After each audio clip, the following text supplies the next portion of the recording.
Voici le seul et unique album du projet musical Satwa, projet mené par deux musiciens, Lula Cortés et Lailson, deux musiciens brésiliens. Cet album est enregistré en 1973. Il faut savoir qu'en 1973, le Brésil est une dictature.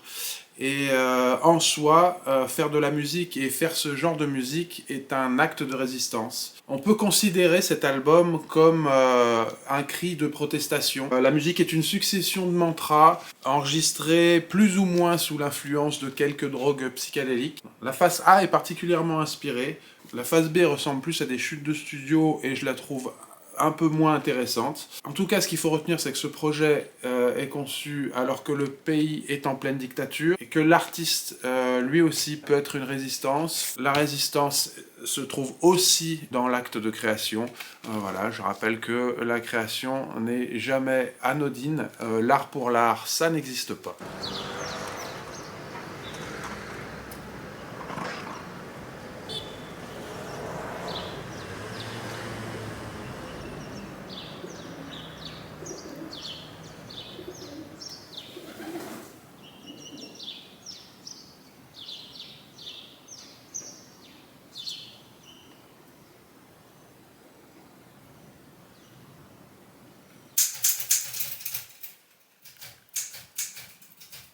Le soleil est avec nous ce matin, qu'il vous apporte la paix dans le cœur et dans l'âme en ces temps difficiles. Aujourd'hui, nous allons parler difficulté justement et la difficulté d'un cinéaste à aller jusqu'au bout de ses rêves. Quelle implication il faut pour pousser une idée ou pour qu'une œuvre d'art aille jusqu'au bout.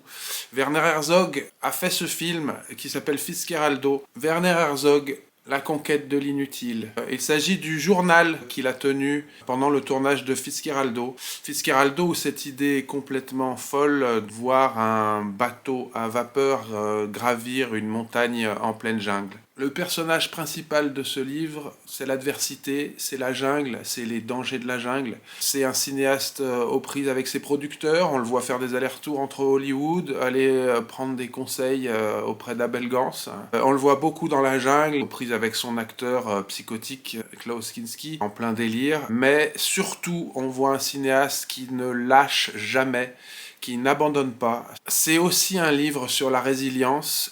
C'est aussi un livre du combat perdu d'avance de l'homme face à la nature. Des passages sont absolument terribles. La chaleur, les moustiques, le danger permanent, les animaux sauvages. La nature, dans ce livre, est un monstre qui essaye de manger le cinéaste et toute son équipe. Voilà, la conquête de l'inutile, comment, malgré tout, aller jusqu'au bout de son idée, aller jusqu'au bout de son film, alors que tout le monde essaie de lui en dissuader, jusqu'où l'être humain peut s'engager pour aller au bout de son idée. Excellent livre, je vous le conseille.